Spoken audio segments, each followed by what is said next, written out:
लोक संग्रह किमर्थं कर्तव्यः इति उच्यते ಇಲ್ಲಿ ಲೋಕ ಸಂಗ್ರಹ ಏನಕ್ಕೆ ಮಾಡಬೇಕು ಅನ್ನೋ ಉತ್ತರ ಕೊಟ್ಟಿಲ್ಲ ಲೋಕ ಸಂಗ್ರಹ ಯಾಕೆ ಮಾಡ್ಬೇಕಾಗತ್ತೆ ಅಂತ ಅಷ್ಟೇ ಲೋಕ ಸಂಗ್ರಹವನ್ನು ಯಾತಕ್ಕೆ ಮಾಡ್ಬೇಕಾಗತ್ತೆ ಅಂತ ಉತ್ತರವೇ ಹೊತ್ತು ಲೋಕ ಸಂಗ್ರಹದಿಂದ ಪ್ರಯೋಜನ ಏನು ಅಂತ ಹಾಗಿಲ್ಲ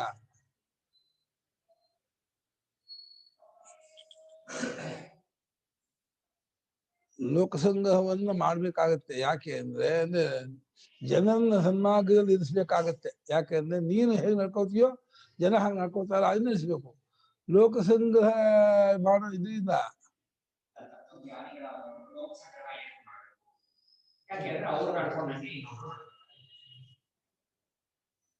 ಲೋಕ ಸಂಗ್ರಹ ಅಂದ್ರೆ ಏನು ದೋಷ ಅಲ್ಲ ಇಲ್ಲಿ ಅಷ್ಟೇ ಲೋಕ ಸಂಗ್ರಹ ಯಾತಕ್ ಮಾಡ್ಬೇಕು ಅಂದ್ರೆ ಅವರು ಸರಿಯಾಗಿ ನಡ್ಕೊಳ್ಳದೆ ಹೋದ್ರೆ ಅವ್ರನ್ನ ಅನುಸರಣೆ ಮಾಡೋರು ಹಾಗೆ ನಡ್ಕೊಳ್ಳೋದನ್ನ ಕರ್ಮ ಬಿಟ್ಟು ಬಿಡ್ತಾರೆ ಅಂತ ಯಜ್ಜದಾಚರತಿ ಶ್ರೇಷ್ಠ ತತ್ತದೇವೇತರೋ ಜನಃ ಸಯತ್ ಪ್ರಮಾಣಂ ಕುರುತೆ ಲೋಕಸ್ತದನುವರ್ತತೆ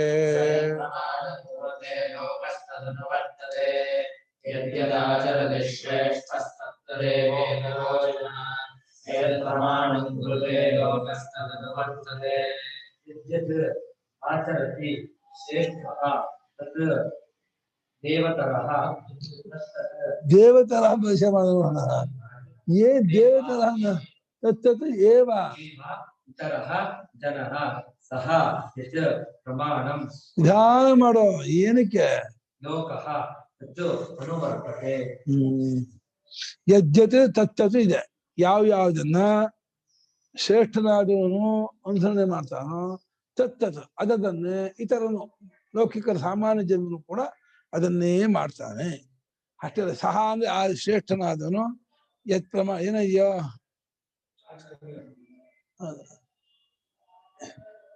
ಶ್ರೇಷ್ಠನಾದವನು ಯಾವುದನ್ನ ಯಾವ ನಡವಳಿಕೆಯನ್ನ ಗ್ರಂಥವನ್ನ ಸ್ಮೃತಿಯನ್ನ ಶಾಸ್ತ್ರವನ್ನ ಪ್ರಮಾಣ ತೋರ್ತಾನೋ ಲೋಕದವರು ಅದೇ ನಡವಳಿಕೆ ಅದೇ ಗ್ರಂಥ ಅದೇ ಶಾಸ್ತ್ರವನ್ನೇ ಪ್ರಮಾಣ ಇಟ್ಕೋತಾರೆ ಆದ್ರಿಂದ ಸರಿಯಾದನ್ನ ಇಟ್ಕೋಬೇಕು ಮುನ್ವಾದ ಸ್ಮೃತಿಯನ್ನೇ ಇಟ್ಕೋಬೇಕು ಸರಿಯಾದ ಶಬ್ದಮಾದಿ ಗುಣವನ್ನೇ ಇಟ್ಕೋಬೇಕು ಇನ್ನು ಏನು ತಾಂತ್ರಿಕವಾದದೆಲ್ಲ ಮಾಡಕ್ ಹೋಗ್ಬಾರ್ದು ತಾಂತ್ರಿಕ ಮಾಡ್ಬಿಟ್ಟು ಅದೆಲ್ಲ ಲೋಕದವರಿಗೆ ಮಾರ್ಗದರ್ಶನ ಮಾಡ್ತೀನಿ ಚಂದ್ರಮೋಷ ಬರ್ತೀನಿ ತಂತ್ರ ಪೂಜೆ ಇಟ್ಕೊಂಡು ಎಂತಾಗಿದ್ದಾಗ ಮಾಡ್ತಾರಲ್ಲ ಬೇರ್ಬಾರ್ದು ಅದನ್ನ ದರಿದ್ರ ಪೂಜೆ ಇದಲ್ಲ ಅದೆಲ್ಲ ತಾಂತ್ರಿಕ ಅದು ಶಾಸ್ತ್ರೀಯಕ್ಕೆ ತುಂಬಾ ದೂರ ಅದು ವೇದೋಕ್ತದಲ್ಲಿ ಇರಬೇಕು ವೇದೋಕ್ತ ಕರ್ಮ ವೇದೋಕ್ತ ಅನುಷ್ಠಾನ ಇರಬೇಕೆ ಹೊರತು ತಾಂತ್ರಿಕಕ್ಕೆ ತುಂಬಾ ಬೆಲೆ ಕೊಡಕ್ ಹೋಗ್ಬಾರ್ದು ಅದೆಷ್ಟು ಶುದ್ಧ ಕರ್ಮ ಅದಲ್ಲ ಯಾರಿಗೆ ವೇದೋಕ್ತ ಕರ್ಮದ ಅಧಿಕಾರವಿಲ್ಲವೋ ಅವರು ತಾಂತ್ರಿಕ ಕರ್ಮ ಶುದ್ಧ ಕರ್ಮ ಮಾಡ್ಬೇಕೆ ಹೊರತು ವೇದೋಕ್ತ ಕರ್ಮ ಅಧಿಕಾರ ಇದ್ದು ಅದಕ್ಕೆ ಹೋಗ್ಬಾರ್ದು ಯದ್ಯತ್ ಕರ್ಮ ಆಚರತಿ ಕರೋತಿ ಶ್ರೇಷ್ಠ ಪ್ರಧಾನ ತತ್ತದೇವ ಕರ್ಮ ಆಚರತಿ ಇತರ ಜನ ತದರ್ವತಃ ಯಾವ್ಯಾವ ಕರ್ಮವನ್ನು ಶ್ರೇಷ್ಠನಾದವನು ಮುಖ್ಯನಾದವನು ಜ್ಞಾನಿಯಾದವನು ಮಾಡುತ್ತಾನೋ ನಡವಳಿಕೆ ಯಾವುದು ಇದರಲ್ಲೂ ಅಷ್ಟೇ ಲೌಕಿಕ ನಡವಳಿಕೆಯಲ್ಲೂ ಹೇಗೆ ನಡ್ಕೊಳ್ತಾನೋ ಮತ್ತು ಕರ್ಮಾದಿಗಳನ್ನು ಏನ್ ಮಾಡ್ತಾನೋ ನಡವಳಿಕೆಯ ಲೌಕಿಕ ಕರ್ಮ ಏನೇನ್ ಮಾಡ್ತಾನೋ ಅದನ್ನೇ ಇನ್ನೊಬ್ಬರು ಕೂಡ ಅವರ ಜೊತೆಯಲ್ಲಿರ್ತಕ್ಕಂತಹ ಅವರ ಅನುಯಾಯಿಗಳು ಶಿಷ್ಯರಾದವರು ಅದನ್ನೇ ಮಾಡಕ್ಕೆ ಇಷ್ಟಪಡ್ತಾರೆ ಅದನ್ನೇ ಇಸ್ಕೊಳ್ತಾರೆ ಕಿಂಚ ಶ್ರೇಷ್ಠ ಯತ್ತ ಪ್ರಮಾಣಂ ಕುರುತೆ ಲೌಕಿಕಂ ವೈದಿಕಂ ವಾ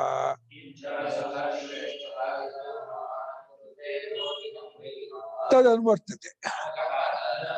ಹಾಗೆ ಆ ಶ್ರೇಷ್ಠನಾದವನು ಲೌಕಿಕವಾಗಿ ಆಗಲಿ ವೈದಿಕವಾಗಿ ಆಗಲಿ ಯಾವುದನ್ನ ಅವನು ಅನುಸರಣೆ ಮಾಡ್ತಾನೋ, ಯಾವ ನಡವಳಿಕೆ ಯಾವ ಶಾಸ್ತ್ರವನ್ನ ಅನುಸರಣೆ ಮಾಡ್ತಾನೆ ಅದನ್ನೇ ಇದ್ದೊಬ್ಬರು ಕೂಡ ಅನುಸರಣೆ ಮಾಡ್ತಾರೆ. ತದೇವ ಪ್ರಮಾಣೀಕರೋತಿ ತಸ್ಸಹ. ಅವ್ರು ಮಾಡ್ತಾ ಇದ್ರು ಬಿಡ್ತಾರೆ, ಅವ್ರು ಇರುತ್ತಿಂದ ಇದ್ರು ಬಿಡ್ತಾರೆ. ಆಯ್ತು, ಅವ್ರು ಕ್ರಾಪ್ ಬಿಟ್ಟಿದ್ರು ಬಿಡ್ತಾರೆ. ಅವ್ರು ಪ್ಯಾಂಟ್ ಹಾಕೋತಾ ಇದ್ರು. ಅಯ್ಯೋ ಗ್ರಹಚಾರ್ಯ, ನೀನು ಶಾಸ್ತ್ರ ಪ್ರಮಾಣ ವ್ಯಕ್ತಿ ಪ್ರಮಾಣವ. ಅದೇ ಶಾಸ್ತ್ರ ಪ್ರಮಾಣ ಆಗಿರೋದ್ಮೇಲೆ ಶಾಸ್ತ್ರದಂತೆ ವ್ಯಕ್ತಿ ನಡ್ಕೊಂಡ್ರೆ ಮಾತ್ರ ವ್ಯಕ್ತಿ ಗೌರವ ಹೊರತು ಶ್ರೇಷ್ಠತ್ವ ಬರುತ್ತೆ ಹೊರತು ವ್ಯಕ್ತಿ ಹೆಂಗೋ ನಡ್ಕೊಂಡ ಅಂತ ಹೇಳಿ ಅವನಂತೆ ನಡ್ಕೊಂತೀಂತಂದ್ರೆ ಆಯ್ತದು ಏನ್ ಮಾಡುದು ಅದು ಪ್ರಮಾಣ ಬರಬಲ್ಲ.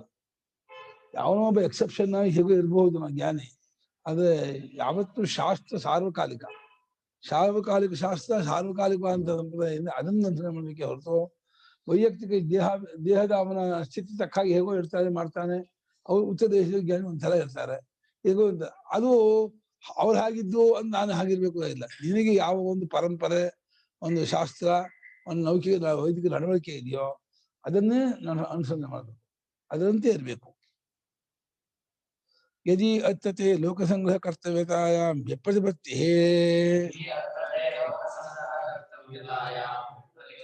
ತರ್ಹಿ ಮಾಂಕಿನ್ನ ಪಶ್ಯಸಿ. ಸರಿ, ಲೋಕಸಂಗ್ರಹ ಮಾಡ್ಬೇಕು, ಯಾರು ನಿಮಿಷ ಮಾಡ್ಬೇಕಪ್ಪ? ಕೃಷ್ಣ ಭೋಗಿ ಶುಕಸ್ತ್ಯಾಗಿ. ಶುಕರಂತೆ ಇರ್ಬೇಕು, ವಸಿಷ್ಠರಂತೆ ಇರ್ಬೇಕು, ಜನಕರಂತೆ ಇರ್ಬೇಕು, ಕೃಷ್ಣಂತೆ ಷೋಡಶಸ್ತಿ ಸಹಸ್ರ ಇರ್ಬೇಕು. ಹೇಗಿರ್ಬೇಕು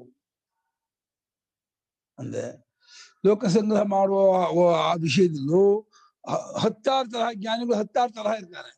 ಜಡಭರ್ತನಂತೆ ಇರುವ ಜ್ಞಾನಿಗಳು ಇದ್ದಾರೆ, ನಮ್ಮ ಪರಮಹಂಸರಂತೆ ಇರೋರು ಇದ್ದಾರೆ, ರಮಣ ಮಹರ್ಷಿಯಂತೆ ಇರೋರು ಇದ್ದಾರೆ, ಬ್ರಹ್ಮಜಿತ್ ಮಹಾರಾಜ್ ಅಂತ ಇರೋರು ಇದ್ದಾರೆ. ಜಡಭರ್ತನಂತೆ ಇರ್ಬೇಕು, ಪರಮಹಂಸಂತೆ ಮಹಾರಾಜಂತೆ ಇರ್ಬೇಕು ಕೇಳಿದ್ರೆ ಭಗವಂತ ನನ್ನನ್ನು ನೋಡೋ ಸಾಕೋ, ಯಾರು ನೋಡಕ್ ಹೋಗ್ಬೇಡ ಕಣ ಅಂದ್ಬಿಟ್ಟ ಪರಮಾತ್ಮ. ಕಿನ್ನ ಮಾನ್ ನಪಶ್ಯಸಿಂದ ನನ್ನನ್ನು ನಿನ್ನಾಗಿ 14 ಕಟ್ಕೋಬೇಕು ಅಂತ ಹಂಗನ್ ಬೇಡ. ಷೋಡಶಸ್ತಿ ಸಹಸ್ರಶಕಲ್ಲ, ನಾನು ಬೆಳಗ್ಗೆ ಎದ್ದಾಗಿಂದ ರಾತ್ರಿವರೆಗೆ ಏನ್ ಮಾಡ್ತೀನೋ ಅದಂತ ನಡ್ಕೋ ಅಷ್ಟೇ. ಪ್ರತಿನಿತ್ಯ ಅಗ್ನೋತ್ತ ಮಾಡ್ತಿದ್ದ ಅವನು, ಪ್ರತಿನಿತ್ಯ ಯಜ್ಞ ದಾನ 3 ಉಂಟು ಪ್ರಶ್ನೆಗೆ. ಪ್ರತಿನಿತ್ಯ ದಾನ ಮಾಡ್ತಿದ್ದ. ಬ್ರಾಹ್ಮಣೇಭ್ಯೋ ಗವಾನ್ ದತ್ವ ಎಲ್ಲರಿಗೂ ಆಯಾಯ ಪಾತ್ರಕ್ಕಾಗಿ ಕೊಡ್ತಿದ್ದ. ದಿನ ದಾನ ಪರಮಾತ್ಮ ಮಾಡ್ತಿದ್ದು. ಯಪ್ಪ, ಹಂಗೆ ಮಾಡಕ್ಕಾಗೋದಿಲ್ಲ. ಭಗವಂತ ಮಾಡುವ ದಿನ ಆ ವ್ಯಾಸರು ಆ ಪರಮಾತ್ಮನ ದಿನಚರಿ ಬರೆದಿದ್ದಾರೆ ಇದರಲ್ಲಿ ಆದಿಪುರದಲ್ಲಿ, ಹೆಂಗೆ ಇದ್ದ ಅವನು ಅಂತ. ಉತ್ಥಾಯ ಪಶ್ಚಿಮೇಯಾಮೆ ಅವನು ಹೇಳ್ತಿದ್ದು, 4 ಗಂಟೆ ಹೇಳ್ತಿದ್ದಂತೆ ಪರಮಾತ್ಮ. ಎದ್ದು ಶೌಚ ತಥೋ ವಿಮಲ ಆದಿತ್ಯ ಕೆಂಪು ಬಣ್ಣ ಬಿಟ್ಟು ಹಳದಿ ಬಣ್ಣ ತಿರುಗುವವರೆಗೂ ಅನುಷ್ಠಾನ ಮಾಡ್ತಿದ್ದಂತೆ. ಗಾಯತ್ರಿ ತಿಷ್ಠನ್ ಗಾಯತ್ರಿ ಮಾಡ್ತಿದ್ದಂತೆ. ಅವನು ನಿಂತ್ಕೊಂಡು ಇದು ಬೆಳಗ್ಗೆ ಗಾಯತ್ರಿ ಮಾಡ್ತಿದ್ದ, ಅಗ್ನಿಹೋತ್ರ ಮಾಡ್ತಿದ್ದ ಪ್ರತಿನಿತ್ಯ. ಆಮೇಲೆ 9-9ವರೆಗೆ ಪ್ರಾತರಾಶ ಇಲ್ಲ, ಉಪ್ಪಿಟ್ಟು ತಿಂಡಿ ಗಿಂಡಿ ಏನೂ ಇಲ್ಲ, ಹಾಗೆ ಹೋಗ್ತಿದ್ದ. ಮಧ್ಯಾಹ್ನ 1:30-2 ಗಂಟೆ ಬಂದು ಊಟ ಮಾಡ್ತಿದ್ದ. ಅವನು ಏನು ತಿಂತಿದ್ದ, ಏನ್ ಕಾಫಿ ಗಿಫಿ ಇಲ್ಲ ಅವನಿಗೆ, ಯಾವ ಪಾನೀಯ ಗೀಗೆ ಏನೂ ಇಲ್ಲ. ನಿತ್ಯ ತೃಪ್ತೋ ನಿರಾಶ್ರಯ ಅವನು. ನಮೇ ಪಾರ್ಥಾಸ್ತಿ ಕರ್ತವ್ಯ ಕೃಷ್ಣಂಗೆ ಇರ್ಬೇಕಪ್ಪ. ರಾಮನಂದೇ ಅಳ್ಗುಂಡ ಆಗಬಾರ್ದು, ಬಹಳ ಅಳ್ಗುಂಡ ರಾಮ. ರಾಮನಂತೆ ಇದ್ರೆ ಅಳ್ಗುಂಡ, ತುಂಬಾ ಅಳ್ಗುಂಡ, ಅಷ್ಟು ಅಳ್ಬಾರ್ದು.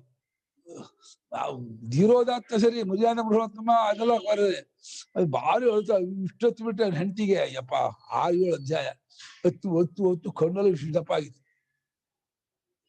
ಸರಿ, ಕೃಷ್ಣಂತೆ ಅದು ಛಾಯ ಇರುತ್ತೆ. ನಮೇ ಪಾರ್ಥಾಸ್ತಿ ಕರ್ತವ್ಯಂ ತಶಿ ಲೋಕೇಶು ಕಿಂಚನ ಜ್ಞಾನವಾಪ್ತಮವಾಪ್ತವ್ಯಂ ವರ್ತ ಏವ ಚ ಕರ್ಮಣಿ.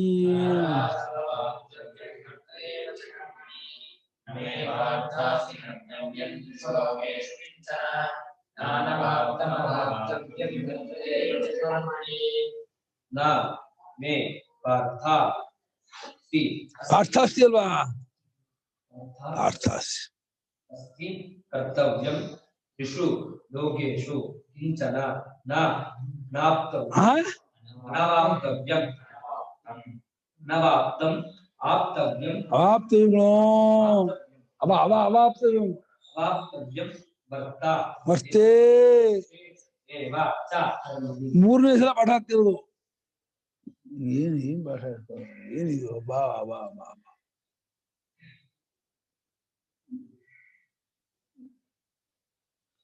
ಹೇ ಪಾರ್ಥ ಅರ್ಜುನ ಸಂಬೋಧನೆ ಎಲ್ಲಿ ಅರ್ಜುನನೇ ತ್ರಿಷು ಲೋಕೇಶು ಮೂರು ಲೋಕದಲ್ಲೂ ಕೂಡ ಮೇ ಕರ್ತವ್ಯಂ ಕಿಂಚನ ಅಸ್ತಿ. ನನಗೆ ಕರ್ತವ್ಯವಾದ ಏನೂ ಇಲ್ಲ. ನನ್ನ ತಂದೆ ತಾಯಿಗೆ ಮಾಡೋದಾಗಲಿ, ಋಷಿಗಳಿಗಾಗಲಿ, ಪಿತೃಗಳಿಗಾಗಲಿ, ದೇವತೆಗಳಿಗಾಗಲಿ ಯಾರಿಗೂ ನಾನು ಏನು ಮಾಡ್ಬೇಕಾಗಿಲ್ಲ. ಅದು ಕೃತಕೃತ್ಯ, ನಾನು ಕೃತಾರ್ಥ. ಇನ್ನು ಅವರೆಲ್ಲ ನನ್ನೊಳಗೆ ಇರೋದಲ್ಲ, ನಾನೇ ಇದೆ. ಆದ್ರೂ ಕೂಡ ಅಷ್ಟೇ ಅಲ್ಲ, ಅನವಾಪ್ತವ್ಯಂ ಆಪ್ತವ್ಯಂ ಕಿಂಚನ ಆಸ್ತಿ. ಪಡೆದೇ ಇರೋದನ್ನ ಪಡ್ಕೋಬೇಕು ಅನ್ನೋದು ಯಾವುದೂ ಇಲ್ಲ. ಇಂಥದ್ದೊಂದು ಪಡೆದೇ ಇರೋದಿದೆ, ಅದನ್ನ ನಾನು ಪಡ್ಕೋಬೇಕು ಅನ್ನುವಂಥದ್ದು ಯಾವುದೂ ಇಲ್ಲ ನನಗೆ. ಕೃಷ್ಣನ್ ನೋಡ್ಬೇಕು ಅಂದ್ರೆ ವಿಶ್ವರೂಪಾಧ್ಯಾಯ ನೋಡ್ಬೇಕು. ಕೃಷ್ಣ ಯಾರು ಅಂತ ಗೊತ್ತಾಗೋದು ಅಲ್ಲಿ. ನಾರಾಯಣ ಯಾರು ಅಂತ ಗೊತ್ತಾಗ್ಬೇಕಾದ್ರೆ ಆ ವಿಶ್ವರೂಪಾಧ್ಯಾಯ ನೋಡಿದಾಗ ಅವನ ತತ್ವ ಏನು, ಮಹಾತ್ಮ ಹೇಗಿದ್ದಾನೆ ಅಂತ ಗೊತ್ತಾಗುತ್ತೆ. ಹಾಗೆ ಅನವಾಪ್ತವ್ಯಂ ಪಡೆಯದೇ ಇರುವಂತಹದ್ದು ಯಾವುದು ಅವನಿಗೇನೂ ಇಲ್ಲ. ಆದ್ರೂ ಕರ್ಮಣಿ ವರ್ತೇ ಕರ್ಮದಲ್ಲಿ ಇದ್ಕೊಂಡೇ ಇದ್ದೀನಿ. ಒಂದ್ ದಿವಸ ಅಗ್ನೋತ್ರ ಬಿಟ್ಟಿಲ್ಲ, ಒಂದ್ ದಿವಸವೂ ಯಜ್ಞ ಆಗಿ ಬಿಟ್ಟಿಲ್ಲ, ಉಪವಾಸ ವಿಷಯ ಬಿಟ್ಟಿಲ್ಲ ಯಾವತ್ತು. ಅದು ರಾಜಕಾರಣ ಮಾಡ್ತಿದ್ದಪ್ಪ. ರಾಜತಾಂತ್ರಿಕದಲ್ಲಿ ಅಗ್ರೇಸರ ಅವರು. ಎಂತ ರಾಜಕೀಯ ಮಾಡೋದು ಯಾರ್ಯಾರು ಹೇಳಿದ್ರೆ ಏನೇನಾಗತ್ತೆ ಅಂತ ತಿಳ್ಕೊಳ್ಳೋದ್ರಲ್ಲಿ ಎಕ್ಸ್ಪರ್ಟ್. ಕರೆಕ್ಟಾಗಿ ಅವ್ನು ಕೈ ಇಟ್ಟ ಅಂದ್ರೆ ಕೆಲಸ ಮಾಡಿದ್ರೆ ಅದು ಹಂಗೆ. ಅದು ಏನ್ ಮಾಡ್ತಿದ್ದ ಮುಂಚೆ ಗೊತ್ತಾಗೋದೇ ಇಲ್ಲ. ಆಮೇಲೆ ಹೋಗ್ದಕ್ಕೆ ಕೃಷ್ಣ ಹೇಗೆ ಮಾಡಿದ್ದು ಗೊತ್ತಾಗ್ತದೆ. ಪಾಪ ಆ ಮುಚ್ಕೊಂಡನ್ನು ಅನುಗ್ರಹ ಮಾಡ್ಬೇಕು, ಆ ಕಾಲೆಯನ್ನು ಸಾಯಿಸ್ಬೇಕು, ಅದು ಅವನಿಂದಲೇ ಸಾಯಿಸ್ಬೇಕು ಅವನನ್ನ. ಅನುಗ್ರಹ ಮಾಡ್ಬೇಕಾದ್ರೆ ಅದಕ್ಕೆ ಒಂದು ಇದು ಮಾಡ್ಬೇಕಲ್ಲ, ಅವನಿಂದ ಕೆಲಸ ಮಾಡಿಸ್ಕೋಬೇಕಲ್ಲ. ಅವನಿಂದ ಕೆಲಸ ಮಾಡಿಸ್ಕೊಂಡು ಆಮೇಲೆ ಅನುಗ್ರಹ ಮಾಡ್ಬೇಕು ಅಂತ ಹೇಳಿ ಹೋದ ಅಟ್ಸ್ಕೊಂಡು ನಡ್ಕೊಂಡು ಕಾಲವನ್ನು ಓಡೋದ್ರಲ್ಲಿ ಕೃಷ್ಣ ಎಕ್ಸ್ಪರ್ಟು. ಈಗ ಏನ್ ಮಾಡಿ ಸಿಕ್ತಿರ್ಲಿಲ್ಲ. ಒಂದು ಎರಡು ಮಾರಿದ್ದು ಹಿಡಿಯಕ್ಕಾಗಲ್ಲ ಕೃಷ್ಣನ. ಅವನು ವಾಯುವೇಗದಲ್ಲಿ ಓಡ್ತಾನೆ. ಮನಸ್ಸೋ ಜವೀಯ, ಮನಸ್ಸಿಗಿದ್ರೆ ವೇಗ ಓಡಿಸ್ತಾನೆ ಅವನು. ಹೋದ ಗುಹೆ ಒಳಗೆ ಕಾಡು ಹಾಗೆ ಓಡ್ದ. ಆ ಗುಹೆ ಒಳಗೆ ಸಿಕ್ತಾ ಮುಂದೆ ಹೋದ. ನಲ್ಲಿ ಅವನ ಪೀತಾಂಬರವನ್ನು ಮುಚ್ಕೊಂಡನಿಗೆ ಮೆದುವ ಹೊದಿಸ್ದ ಹೋಗಿ ಹಿಂದ್ಗಡೆ ಹೊಕ್ಕೊಂಡು ನೋಡ್ತಾ ಇದ್ದ. ಏನ್ ಮಾಡ್ತಾ ಇದ್ದ, ಬಂದನೆ ಜಾಡ್ಸ್ ಒದ್ದ. ಮಲ್ಕೊಂಡ್ರೆ ಬಿಡ್ತೀನೋ ಅಂತಂದ. ಕಣ್ಬಿಟ್ಟ ಭಸ್ಮ, ಮುಚ್ಕೊಂಡ ಕಣ್ಬಿಟ್ಟ ಭಸ್ಮ. ಕಾಲಿದ್ರ ಬೂದಿ ಅನ್ನದ. ಬಂದ ಕೃಷ್ಣ ಪರಮಾತ್ಮ ಇವ್ ನಿನ್ ದರ್ಶನ ಖುಷಿ ಆಯ್ತು. ಅವ್ನು ಸ್ತೋತ್ರ ನಮಸ್ಕಾರ ಮಾಡ್ದ, ಅಲ್ಲಿ ಅನುಗ್ರಹ ಮಾಡ್ದ, ಹೊರಟೋದ. ಆಯ್ತು. ಆಯುಧವೇ ಇಲ್ಲ. ಆಯುಧವೇ ಎಷ್ಟು ಪೂಜೆ ಸಂಹಾರ ಮಾಡಿದ್ರೆ ಆಯುಧ ಇಲ್ಲ. ಶಕಟಾಸುರ, ಯಮನಾರ್ಜುನ, ಒಬ್ರಿಗೂ ಆಯುಧನೇ ಮುಟ್ಟಿಲ್ಲಮ್ಮ. ಆಯುಧ ಮುಟ್ಟಿದ್ರೆ ಸಾಯಿಸ್ಬಿಟ್ಟೆ. ಅಯ್ಯಪ್ಪ ಪುಣ್ಯಾತ್ಮ ಅಂದ್ರೆ ಅಯ್ಯೋ ಲೋಕೋತ್ತರ ವ್ಯಕ್ತಿ ಅವನು. ಆಯುಧ ನಮೇ ಮಮ ಪಾರ್ಥ ನಾಸ್ತಿ ನ ವಿದ್ಯತೆ ಕರ್ತವ್ಯಂ. ಶಿಷ್ಯಪಿ ಲೋಕೇಶು ಕಿಂಚನ ಕಿಂಚಿದಪಿ. ಪಾರ್ಥನೆ, ಅರ್ಜುನನೇ, ನನಗೆ ಮೂರು ಲೋಕದಲ್ಲೂ ಕೂಡ ಯಾವ ಒಂದು ಕರ್ತವ್ಯವೂ ಇಲ್ಲ.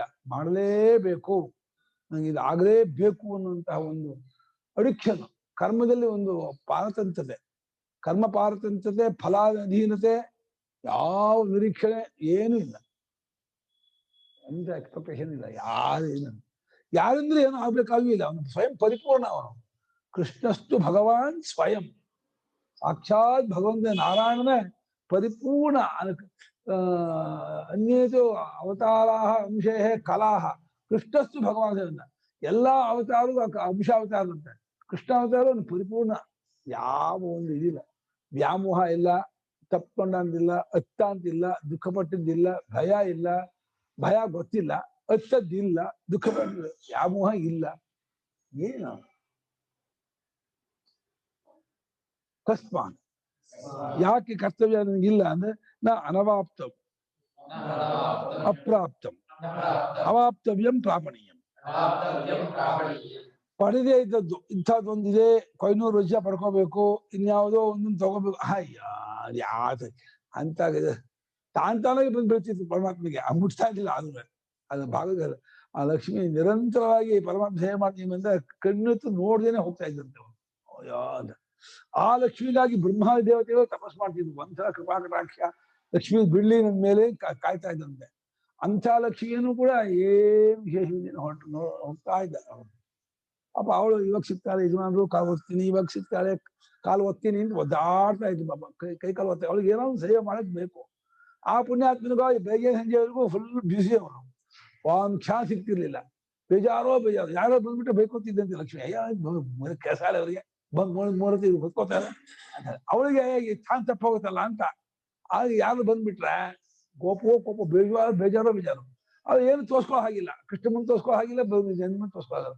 ತಾನೇ ಅನ್ಕೋಬೇಕು, ಇಸ್ಕೋಬೇಕು, ಅನ್ಕೋಬೇಕು, ಏನು ಮಾಡಕ್ಕಾಗಲ್ಲ. ತಥಾಪಿ ವರ್ತೇ ವಚ ಕರ್ಮಣಿ ಅಹಂ. ಹಾಗಿದ್ರು ಕೂಡ ನಾನು ಕರ್ಮದಲ್ಲಿ ಇದ್ಕೊಂಡೇ ಇದ್ದೀನಿ. ಒಂದ್ ದಿವಸ ಒಂದು ಕರ್ಮವನ್ನು ಯಾವುದೇನು ಬಿಟ್ಟಿಲ್ಲ. ಹವ್ಯ ಕವ್ಯಾದಿಗಳಾಗಲಿ ಶ್ರಾದ್ದಾದಿಗಳಾಗಲಿ ಇನ್ನಿಂದ ಮಾತಾಡ ಕೃಷ್ಣ ಶ್ರಾದ್ದ ಮಾಡಿದಿಲ್ಲಪ್ಪ. ಯಾಕಂದ್ರೆ ವಯಸ್ಸಾದ್ರಿಗೂ ದೇವಕಿ ಇವರೆಲ್ಲ ಇದ್ರಪ್ಪ, ವಸುದೇವ ಇದ್ರು, ದ್ವಾರಕಾದೆಲ್ಲ ಇದ್ರು. ದ್ವಾರಕಾಗ್ ಬಂದ್ರು ಕೂಡ ಅವಾಗ್ಲೂ ವಸುದೇವ ದೇವಕಿ ಎಲ್ಲ ಇದ್ರು ಅಂತ ಕಥೆ ಹೇಳ್ತೀವಿ.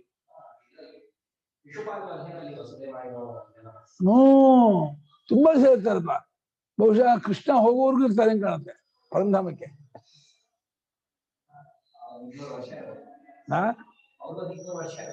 ಏನಪ್ಪ ಸಿಕ್ಕಾಪಟ್ಟೆ ಸೇರ್ತಾರೆ. ಅದೊಂದು ದುರಂತ. ಕೃಷ್ಣ ಪರಂಧಾಮ ಹೋಗಿದ್ದನ್ನು ನೋಡುವಂತ ದುರಂತ ಅವ್ರಿಗೆ ಆಗ್ಬೇಕಾಯ್ತು. ಮುಂಚೆ ಹೋಗೋದು ಬಿಟ್ಟು ಅದನ್ನ ನೋಡ್ಬೇಕಾದ್ರು. ಯದಿ ಹ್ಯಹನ್ನ ವರ್ತೇಯ ಜಾತು ಕರ್ಮಣ್ಯತಂದಿತಃ ಮಹಾವರ್ತ್ಮಾನು ವರ್ತಂತೆ ಮನುಷ್ಯ ಪಾರ್ಥ ಸರ್ವಶಃ.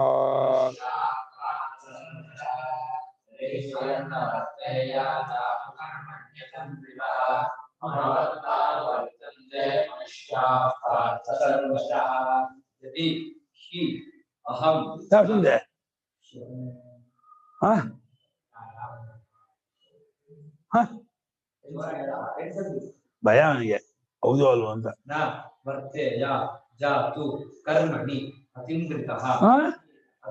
ಅತಿಯಕೋ ಸಂಧೆ ಮಮ ವರ್ತ್ಮ ಅನುವರ್ತಂತೆ ಮನುಷ್ಯಾಃ ಪಾರ್ಥ ಸರ್ವಶಃ. ಅತಂದ್ರಿತಸ್ಸನ್, ಸೋಮಾರ್ತನವಿಲ್ಲದೆ ನಾನು ಕರ್ಮದಲ್ಲಿ ಇಲ್ಲ ಅಂತಾದ ನಡ್ಕೊಳ್ದೆ ಹೋದರೆ, ಸೋಮಾರ್ತನದಿಂದ ಅಯ್ಯೋ ಹುಷಾರಿಲ್ಲ ಆಗಲ್ಲ ಮಾಡ್ಕೊಳ್ದೇ ಅವ್ರದ್ದು ಎಕ್ಸೆಪ್ಷನ್. ಸೋಮಾರ್ತನವು ಮಾಡ್ಕೊಳ್ದೇನೆ ನಾನು ಕರ್ಮದಲ್ಲಿ ಇರದೆ ಹೋದ್ರೆ ನ ವರ್ತೇಯ. ವರ್ತೇಯ ಉತ್ತಮ ಕ್ವಶನ. ನಾನು ಇರದೇ ಇದ್ದವನಾದರೆ, ನಂಗೆ ಸೋಮಾರ್ತನ ಇಲ್ಲ, ಸೋಮಾರ್ತನ ಇಲ್ಲದೆ ಹೋದ್ರು ಇವತ್ತು ಬೇಡ ಬಿಟ್ಟೆ ಬಿಡ್ತೀನಿ, ಇವತ್ತಿನ ಬೇಡ ಹಾಗೆ ಮಾಡೋದೇ ಇಲ್ಲ. ಸೋಮಾರ್ತನ ಅವನಿಗೆ ಗೊತ್ತೇ ಇಲ್ಲ. ನೀನು ಆಲಸ್ಯಾದಿಗಳನ್ನ ದೇಹ ಆರೋಗ್ಯ ಇಲ್ಲದೆ ಇದ್ದಾಗ ಮಾಡ್ಕೊಂಡ್ರೆ, ಪ್ರವಾಸಕ್ಕೆ ಹೋದಾಗ, ಇನ್ನೆಲ್ಲೋ ಇದಕ್ಕೆ ಹೋದಾಗ ಅಕಸ್ಮಾತ್ ಇದಾಗ್ಬೋದು. ಪ್ರವಾಸಕ್ಕೆ ಹೋಗ್ಬೇಕಾಗುತ್ತೆ ಯಾವುದೋ ಬೇರೆ ಊರಿಗೆ, ಮಾರ್ಗದಲ್ಲಿದ್ದ, ಪ್ರಯಾಣದಲ್ಲಿದ್ದ, ಅಂತ ಟೈಮಲ್ಲಿ ಏನು ಮಾಡೋಕ್ಕಾಗಲ್ಲ, ಕರ್ಮ ಲೋಪ ಆಗುತ್ತೆ. ಅದು ಬಿಟ್ಟು ಬಾಕಿ ಸ್ವಸ್ಥಾವಸ್ಥೆಯಲ್ಲಿದ್ದಾಗ ನಾನು ಸೋಮಾರ್ತನ ಮಾಡ್ಕೊಳ್ತೇನೆ, ಕರ್ಮವನ್ನು ಕೂಡ ಮಾಡಲಿಲ್ಲ ಅಂತ ಆದ್ರೆ ಎಲ್ಲ ಮನುಷ್ಯರು ನನ್ನ ಮಾರ್ಗವನ್ನು ನೋಡು. ಕೃಷ್ಣ ಆರಾಮಾಗಿ ಸಂಧ್ಯಾಕಾಲ ಪಗಡೆ ಆಡ್ತಾ ಕೂತ್ಕೊಂಡಿದ್ದ, ಆರಾಮಾಗಿ ಜೋಕಾಲಿ ಆಡ್ತಾ ಕೂತ್ಕೊಂಡಿದ್ದ, ಏನು ಅಗ್ನೋತ್ತನ ಮಾಡ್ತಿರ್ಲಿಲ್ಲ, ಏನು ಮಾಡ್ತಿರ್ಲಿಲ್ಲ. ಒಳ್ಳೆ ಲಾಕ್ಲಿಕ್ಕಾಗಿ ತಿರ್ಗಾಡ್ತಿದ್ದ, ಹೆಂಡತಿ ಅಂತ ಮಾತಾಡ್ತಾ ಕೂತ್ಕೊಳ್ತಿದ್ದ. ಸುಮ್ಮನೆ ಆ ಟೈಮಲ್ಲಿ ಸಮೋಸ ಅದು ಇದು ಕುಡ್ಕೊಂಡು ತಿಂತಾ ಇದ್ದ ಅಂತ. ಹಾಗಲ್ಲ, ಇಲ್ಲೇ ಇಲ್ಲ. ಸಂಧ್ಯಾಕಾಲ ಸಮೋಸ ಮಾಡ್ಕೊಂಡು ತಿನ್ನೋದು, ಇನ್ಯಾವುದೋ ಪರೋಟ ಮಾಡ್ಕೊಂಡು ತಿನ್ನೋದು, ಆ ಕೈ ಬಂದು ಆಗಲ್ಲ. ಮಾಡಿಲ್ಲ ಕೃಷ್ಣ, ಆ ತರಹ ಯಾವತ್ತೂ ಇಲ್ಲ. ಸರ್ವ ಪ್ರಕಾರ ಯದಿ ಅಹಂ ಪುನಃ ಅಹಂ ನವರ್ತೇಯ ಜಾತು ಕದಾಚಿತ್ ಕರ್ಮಣಿ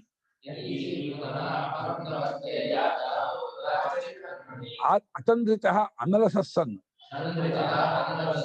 ಮಮ ಶ್ರೇಷ್ಠಸ್ಯ ಸತಃ ವರ್ತ್ಮ ಮಾರ್ಗಮನುವರ್ತಂತೆ ಮನುಷ್ಯಾಃ ಹೇ ಪಾರ್ಥ ಸರ್ವಶಃ ಸರ್ವ ಪ್ರಕಾರೈಃ. ಯದಿ ಒಂದು ವೇಳೆ ಹೀಗಾಗಿದೆ ಅಲ್ವೇ ಅಂತ. ಒಂದು ವೇಳೆ ನಾನು ನವರ್ತೇಯ ಇರದೇ ಹೋದರೆ ಅಂತ, ಯಾವುದರಲ್ಲಿ? ಕರ್ಮದಲ್ಲಿ. ಕದಾಚಿತ್ ಯಾವತ್ತಿಗಾದ್ರು,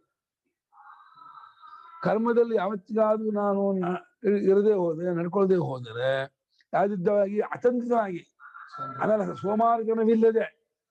ಸೋಮಾರ್ಜನವಿಲ್ಲದೇನೆ ಯಾವತ್ತಾದ್ರೂ ಕರ್ಮವನ್ನು ಮಾಡಲಿಲ್ಲ ಅಂತ ಆದ್ರೆ ಶ್ರೇಷ್ಠವೆನಿಸಿಕೊಂಡಂತ ನನ್ನ ಕೃಷ್ಣನೇ ಶ್ರೇಷ್ಠದಲ್ಲ ಅಂದ್ರೆ ಜಗತ್ತಿಗೆ ಇನ್ನೊಬ್ರು ಶ್ರೇಷ್ಠರಲ್ಲ. ಕೃಷ್ಣನನ್ನ ಅನುಸರಣೆ ಮಾಡುವ ಲಕ್ಷಾಂತರ ಜನ ಇದ್ರು. ಋಷಿ ಮುನಿಗಳೆಲ್ಲ ಕೃಷ್ಣ ಅಂತಂದ್ರೆ ಸಾಕ್ಷಾತ್ ನಾರಾಯಣ ಪುರುಷ ಅಂತ ತಿಳ್ಕೊಂಡಿದ್ದವರು. ಎಲ್ಲ ವಸಿಷ್ಠಾದಿಗಳು ಎಲ್ಲರೂ ಕೂಡ ಕೃಷ್ಣನ ವಿಷಯಕ್ಕೆ ಎಲ್ಲರಿಗೂ ಗೌರವವೇ, ಋಷಿಗಳ ವಿಷಯಕ್ಕೆ ಬಹಳ ಗೌರವ. ಹಾಗಾಗಿ ಶ್ರೇಷ್ಠನಾಗಿದ್ದುಕೊಂಡಂತಹ ನನ್ನ ಮಾರ್ಗವನ್ನ ಎಲ್ಲಾ ರೀತಿಯಿಂದಲೂ ಎಲ್ಲಾ ಪ್ರಕಾರದಿಂದಲೂ ಮನುಷ್ಯರು ಅನುಸರಣೆ ಮಾಡಿ ಯಾರು ಕೃಷ್ಣ ಮಾಡಿಲ್ಲ, ಕೃಷ್ಣ ಬಿಟ್ಬಿಟ್ಟ, ಇನ್ಯಾತಕ್ಕೆ ನಾವು ಮಾಡ್ಬೇಕು, ನಮಗೂ ಏನು ಆಗ್ಬೇಕಾಗಿಲ್ಲ ಅಂತ ಹೇಳಿ ತಪ್ಪ ತಿಳ್ಕೊಂಡ್ಬಿಟ್ಟು ಅವರು ಕರ್ಮ ಮಾಡ್ದೇನೆ ಇದ್ದು ಬಿಟ್ಟಾರು, ಮಾಡದೆ ಹೋದರೆ ಹಾಗಾಗದೇ ಇರ್ಲಿ ಅಂತ ಹೇಳಿ ನಾನು ಕರ್ಮವನ್ನ ಮಾಡುವನಾಗಿದ್ದೇನೆ. ನಾನು ಮಾಡ್ದೇನೆ ಅವರು ಬಿಟ್ರೆ ಏನಾಗತ್ತೆ ಅಂತ ಕೇಳಬಹುದು. ಅದಕ್ಕೆ ತಥಾಚ ಕೋದೋಷ ಚೇದಾಹ. ಸರಿ, ಅದು ನೀನು ಮಾಡ್ಲಿಲ್ಲ, ಜನರು ಮಾಡ್ಲಿಲ್ಲ, ಬಿಟ್ರು, ಏನಾಗುತ್ತೆ? ಅಮೆರಿಕದಲ್ಲಿ ಅಗ್ನಿಹೋತ್ರ ಮಾಡ್ತಾರ? ಅಮೆರಿಕ ಚೆನ್ನಾಗಿಲ್ವಾ? ರಷ್ಯಾದಲ್ಲಿ ಮಾಡ್ತಾರ? ಯುರೋಪ್ ಆಸ್ಟ್ರೇಲಿಯಾದಲ್ಲಿ ಮಾಡ್ತಾರ? ಯಾವ ದೇಶದಲ್ಲಿ ಅಗ್ನಿಹೋತ್ರ ಮಾಡೋದು? ಇಲ್ಲಿ ಮಾತ್ರ ಮಾಡ್ಬೇಕಾ? ಅಲ್ಲಿ ಮಳೆ ಬರಲ್ವೋ? ಅಲ್ಲಿ ಮಕ್ಕಳಾಗಲ್ವೋ? ಅಲ್ಲಿ ಊಟ ಮಾಡಲ್ವೋ? ಅಲ್ಲಿ ಏನಾಗಲ್ಲ? ಇಲ್ಲಿ ಏನ್ ಹೆಚ್ಚು, ಅಲ್ಲಿ ಏನ್ ಕಮ್ಮಿ? ಏನಮ್ಮ, ಬಾಕಿ ದೇಶಕ್ಕಿಂತ ಈ ದೇಶದಲ್ಲಿ ಏನ್ ವಿಶೇಷ? ಆ ದೇಶದಲ್ಲಿ ಏನ್ ಕೊರತೆ ಇದೆ? ಏನಕ್ಕೆ ಅಗ್ನಿಹೋತ್ರ ಮಾಡ್ಕೊಂಡು ಒದ್ದಾಕೊಂಡು ಕಟ್ಟಿಗೆಯನ್ನು ಸುಟ್ಕೊಂಡು ಕಣ್ಣು ಹೊಗೆ ತುಂಬಿಕೊಂಡು ಮಡಿ ಗಿಡಿ ಹಾರಾಡ್ಕೊಂಡು ಮಾರು ಮುಟ್ಟಿಸ್ಕೊಳ್ಳೋದು ಅನ್ಕೊಂಡು ಇದೇ ಕೂಗಾಟ ರಂಪಾಟ ಅರ್ಚಾಟ ಮಾಡ್ಕೊಂಡು ಅಯ್ಯೋ ಒದ್ದಾಟವನ್ನು ಯಾಕೆ ಮಾಡ್ಬೇಕು ಅಂತ ಕೇಳಿದ್ರೆ ಅದಕ್ಕೆ ಹೇಳ್ತಾನೆ ಪರಮಾತ್ಮ, ಏನಾಗತ್ತೆ ಗೊತ್ತಾ? ಉಚ್ಛೀದೇಯುರ್ಮೇ ಲೋಕಾನ ಕುರ್ಯಾನ್ ಕರ್ಮ ಚೇದಹಂ ಸಂಕರಸ್ಯ ಚ ಕರ್ತಾ ಸ್ಯಾಮಿ ವಹನ್ಯಾಮಿಮಾಃ ಪ್ರಜಾಃ.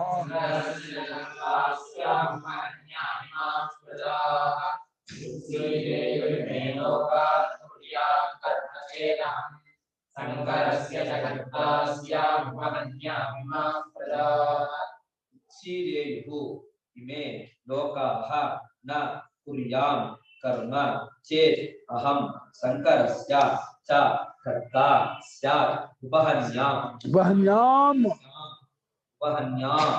माः प्रजाः. ವಹನ್ಯಾಮ್ ಯಾವ ರೂಪ?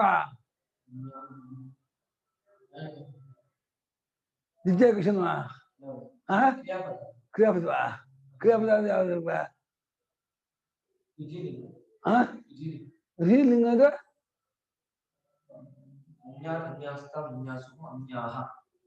ಅನ್ಯಾಹ. ಎಲ್ಲಿ ಅನ್ಯಾಮ್ ಇದೆಯಲ್ಲ?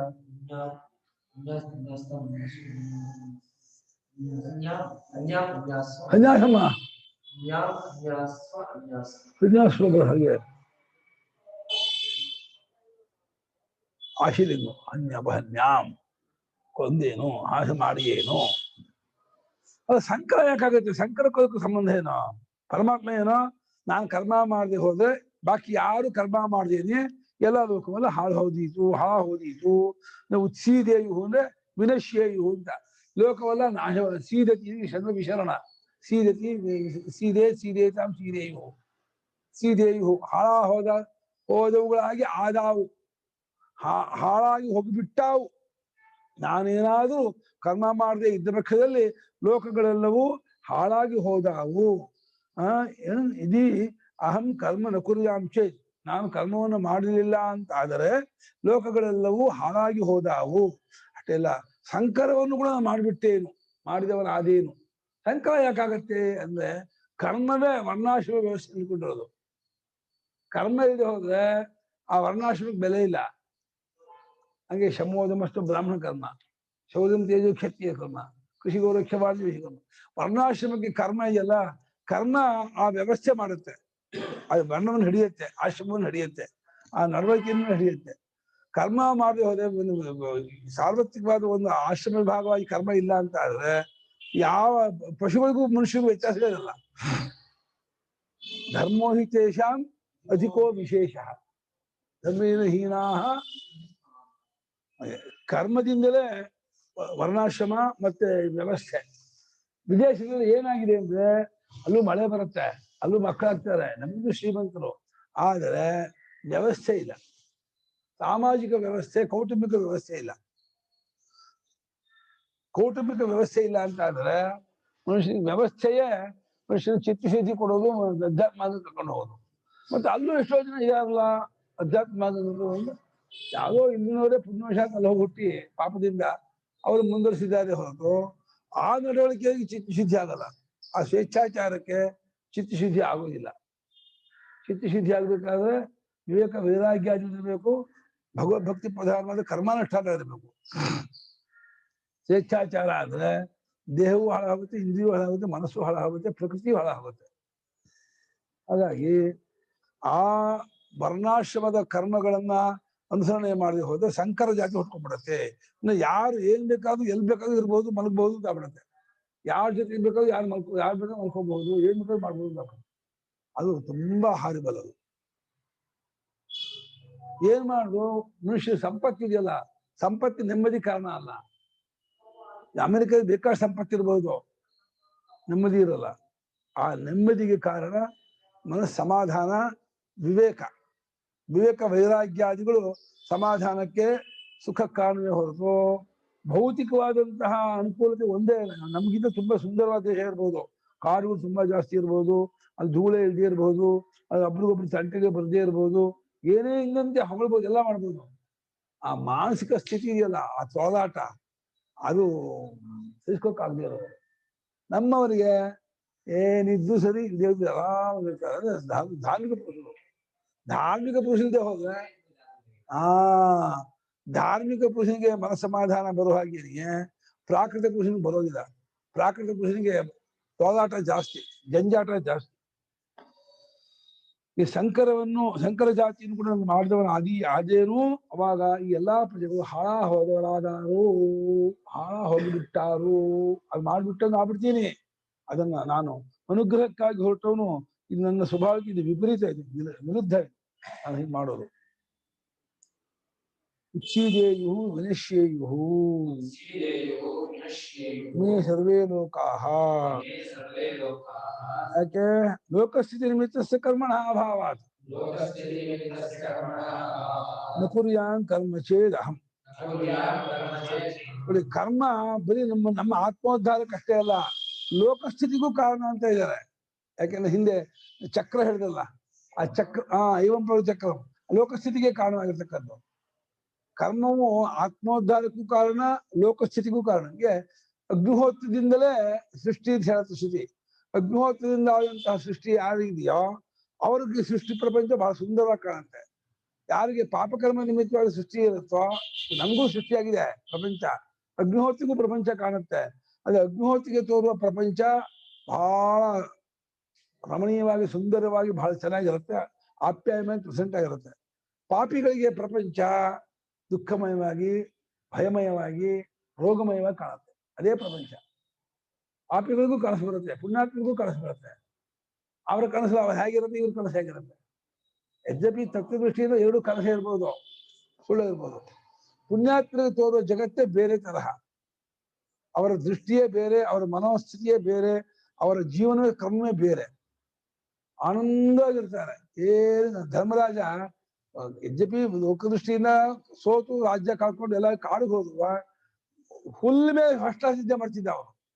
ಆ ಕಾಡು ಮಲ್ಕೊಂಡ್ರೆ ಫಸ್ಟ್ ಕ್ಲಾಸ್.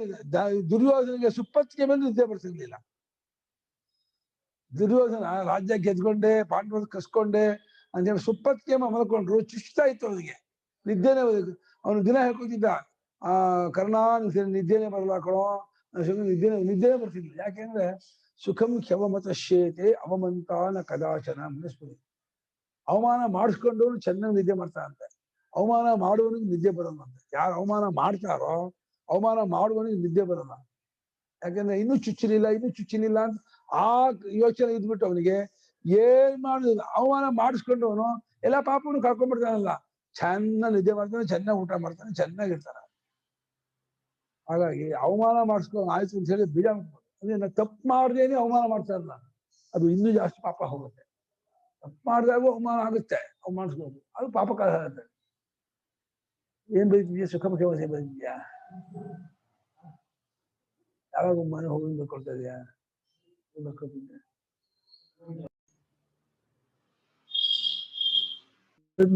ಈ ಲೋಕಗಳೆಲ್ಲವೂ ಹಾಳಾಗಿ ಹೋಗಿ ಬಿಟ್ಟಾವು. ಲೋಕಸ್ಥಿತಿಗೆ ಕಾರಣವಾಗಿರುವ ಕರ್ಮ, ಲೋಕವನ್ನ ಮ್ಯಾನೇಜ್ ಮಾಡೋದೇ ಕರ್ಮ. ಸರಿಯಾಗಿ ಕಾಲ ಮಳೆ ಬೆಳೆ ಬರೋದು, ಸರಿಯಾದಂತಹ ವಾತಾವರಣ ಋತು ಬದಲಾವಣೆ ಆಗೋದು, ಸರಿಯಾದಂತಹ ಈ ಸಸ್ಯ ಸಮೃದ್ಧಿಗಳು, ಈ ಗೋ ಸಮೃದ್ಧಿ, ಈ ಪರಿಸರ ಎಲ್ಲವೂ ಕರ್ಮದಲ್ಲೇ ಚೆನ್ನಾಗಾಗೋದು. ಉತ್ತಮ ಕರ್ಮವಂತನಿಗೆ ಉತ್ತಮ ಪರಿಸರ ಇರುತ್ತೆ, ಉತ್ತಮ ಅಂತ ಇದಿರುತ್ತೆ. ಹೌದಾ?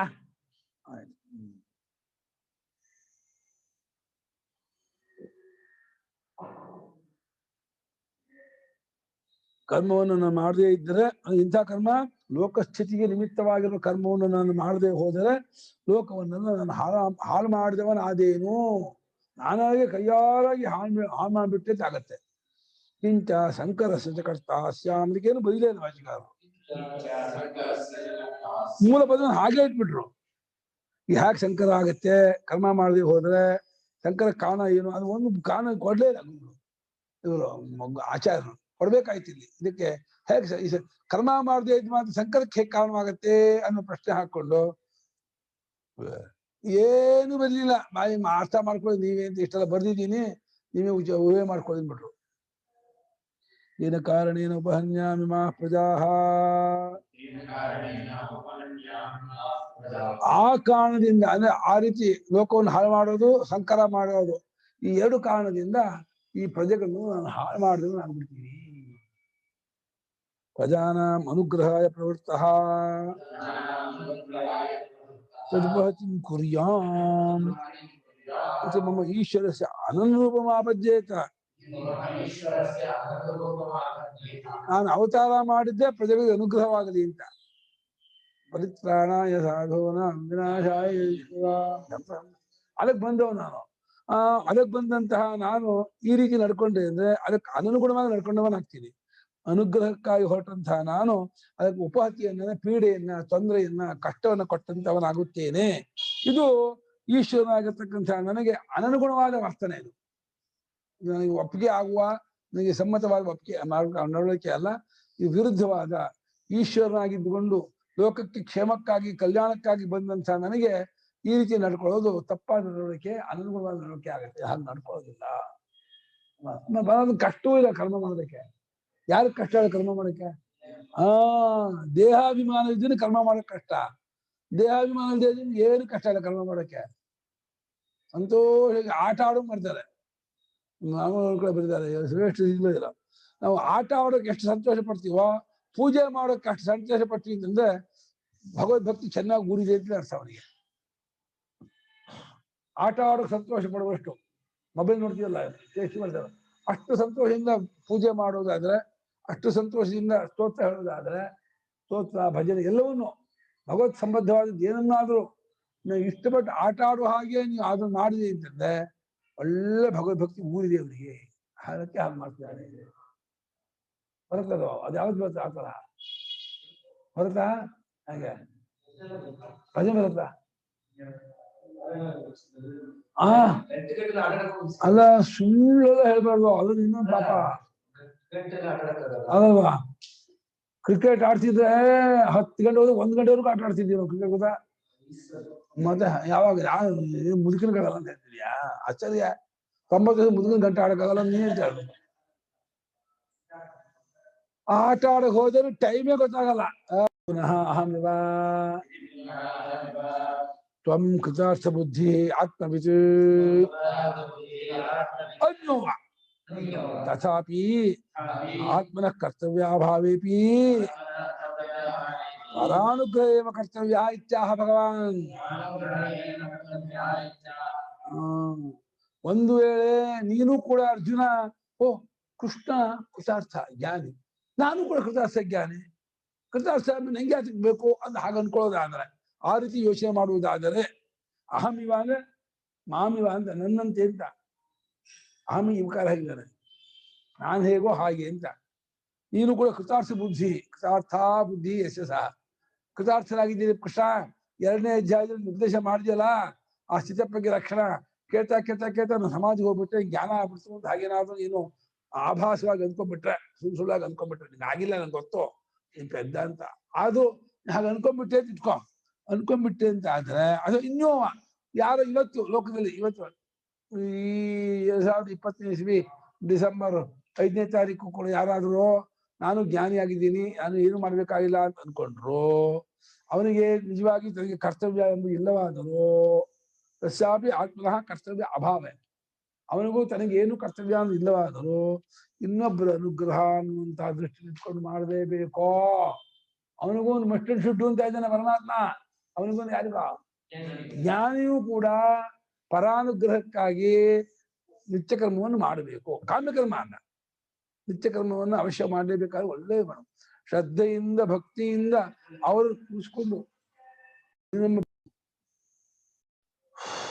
ಅನುಗ್ರಹವನ್ನು ಪರೇಶಾಂ ಅನುಗ್ರಹ, ಬೇರೆಯವರಿಗೆ ಅನುಗ್ರಹ ಅಂದ್ರೆ ಅವರಿಗೆ ಒಳ್ಳೆಯದಾಗಲೆಂಬ ಬುದ್ಧಿ, ಅವರು ಕೃತಾರ್ಥರಾಗಲಿ, ಅವರು ಸುಖಿಯಾಗಿರಲಿ, ಜೀವನದಲ್ಲಿ ನೆಮ್ಮದಿಯಿಂದ ಆನಂದವಾಗಿರಲಿ ಎನ್ನುವಂತಹ ಮನೋಭಾವ ಇಟ್ಕೊಂಡು ಮಾಡೋದೇ ಪರಾನುಗ್ರಹ ಬುದ್ಧಿ. ಪ್ರಪಂಚ ಲೋಕ ಸಮಸ್ತ ಸುಖಿನೋ ಭವಂತು ಅಂತ ಯಾವಾಗ ಆ ಹಾಡನ್ನು ಹಾಡ್ತಾ ಇರ್ಬೇಕಂತೆ. ಆ ವಾಕ್ಯವನ್ನ ಲೋಕ ಎಲ್ಲರೂ ಖುಷಿಯಾಗಿರ್ಲಿ, ಸಂತೋಷವಾಗಿರ್ಲಿ, ಆನಂದವಾಗಿರ್ಲಿ, ಯಾರಿಗೂ ಕೆಡಕಾಗೋದು ಬೇಡ. ಮಾ ಕಶ್ಚಿತ್ ದುಃಖ ಭಾಗ್ ಭವೇ, ಯಾವೊಬ್ಬರೂ ದುಃಖ ಭಾಗಿ ಆಗೋದು ಬೇಡ ಅಂತ ಆ ರೀತಿ ಅದು ಸಹಜ ಇದ್ದೇ ಇರ್ತಾನೆ. ವಿಧಿ ತರಹ ಹೇಳ್ತಾ ಇದ್ದಾನೆ. ಸಕ್ತಾ ಕರ್ಮಣ್ಯ ವಿದ್ವಾಂಸೋ ಯಥಾ ಕುರ್ವಂತಿ ಭಾರತ,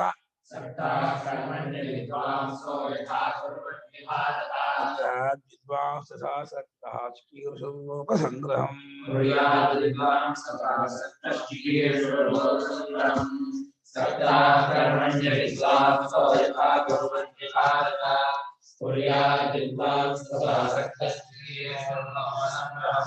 ಸಕ್ತಾಃ ಕರ್ಮಣಿ ವಿದ್ವಾಂಸಃ ಯಥಾ ಕುರ್ವಂತಿ ಭಾರತ ಕುರ್ಯಾತ್ ವಿದ್ವಾನ್ ಸಕ್ತಃ ತಥಾ ಸಕ್ತಃ ಚಿಕೀರ್ಷುಃ ಲೋಕ ಸಂಗ್ರಹಂ. ಹೇಗೆ ಅವಿದ್ವಾಂಸರು, ಅಜ್ಞಾನಿಗಳು, ಆತ್ಮನ್ ತಿಳಿದೇ ಇದ್ದವರು ಯಾವ ರೀತಿ ಅವ್ರ ಕಾಮಿಗಳು ಕರ್ಮದಲ್ಲಿ ಅಂಟ್ಕೊಂಡು ಯಾವ ರೀತಿ ಶ್ರದ್ಧೆನ ಮಾಡಿದ್ರು, ಯಾಕಂದ್ರೆ ಅವ್ರ ಕಾಮಫಲ ತಪ್ಪೋಗ್ಬಿಡುತ್ತೆ. ಹಾಗಾಗಿ ಕಾಮನಾ ಬುದ್ಧಿಯಿಂದ ಅಜ್ಞರಾದವರು ಯಾವ ರೀತಿ ಕರ್ಮದಲ್ಲಿ ಶ್ರದ್ಧಾ ಭಕ್ತಿ ಪುರಸ್ಸರವಾಗಿ ತೊಡಗಿರ್ತಾರೋ ಅದೇ ರೀತಿ ಜ್ಞಾನಿಯಾದವರು ಕೂಡ ಹಾಗೆ ಮಾಡ್ಬೇಕು. ಅದೇ ಅಂಟ್ಕೋಬಾರ್ದು. ಅವ್ರು ಅಂಟ್ಕೊಳ್ಳೋದಿಲ್ಲ, ಅವ್ರಿಗೆ ಫಲದಲ್ಲೂ ಆಸಕ್ತಿ ಇಲ್ಲ, ಕರ್ತೃತ್ವ ಬುದ್ಧಿ ಇಲ್ಲ, ಕ್ರಿಯಾಭಿಮಾನವೂ ಇಲ್ಲ, ಕರ್ಮದಲ್ಲೂ ಅಭಿಮಾನ ಇಲ್ಲ. ಹಾಗಿದ್ಕೊಂಡು ಕರ್ಮ ಮಾಡ್ತಾ ಇರಬೇಕು. ಮಾಡೋ ಉದ್ದೇಶ ಲೋಕ ಸಂಗ್ರಹ, ಜನರ ಉನ್ಮಾರ್ಗವನ್ನು ತಡೆಗಟ್ಟೋದು, ಜನರಿಗೆ ಸ್ವೇಚ್ಛಾಚಾರ ಆಗದೇ ಇರೋ ಹಾಗೆ, ಯಾವುದೇ ಒಂದು ವ್ಯವಸ್ಥೆ ಇಲ್ಲದೇ ಇರೋ ಹಾಗೆ, ಆಗದೆ ಇರೋ ಹಾಗೆ ನೋಡ್ಬೋದು, ಇಲ್ಲದೇ ಇರೋ ಹಾಗೆ ಇಲ್ಲದೇ ಇರೋ ಹಾಗೆ ಆಗ್ಬೋದು, ಇರೋ ಹಾಗೆ ವ್ಯವಸ್ಥೆ ಇರೋ ಹಾಗೇನೆ ಸನ್ಮಾರ್ಗದ ಕೂಡೋ ಹಾಗೇನೆ ಜನರನ್ನು ನಡೆಸ್ಕೊಳ್ಳೋದೇ ಲೋಕ ಸಂಗ್ರಹ. ಲೋಕ ಶಬ್ದಕ್ಕೆ ಜನ ಅಂತ ಅರ್ಥ, ಸಂಗ್ರಹ ಅಂದ್ರೆ ಸನ್ಮಾರ್ಗದ ಕೂಡ ಹಾಕೋದು ಅಂತ ಅರ್ಥ. ಸಕ್ತಾಃ ಕರ್ಮಣಿ ಅಸ್ಯ ಕರ್ಮಣಃ ಫಲಂ ಮಮ ಭವಿಷ್ಯತಿ ಇತಿ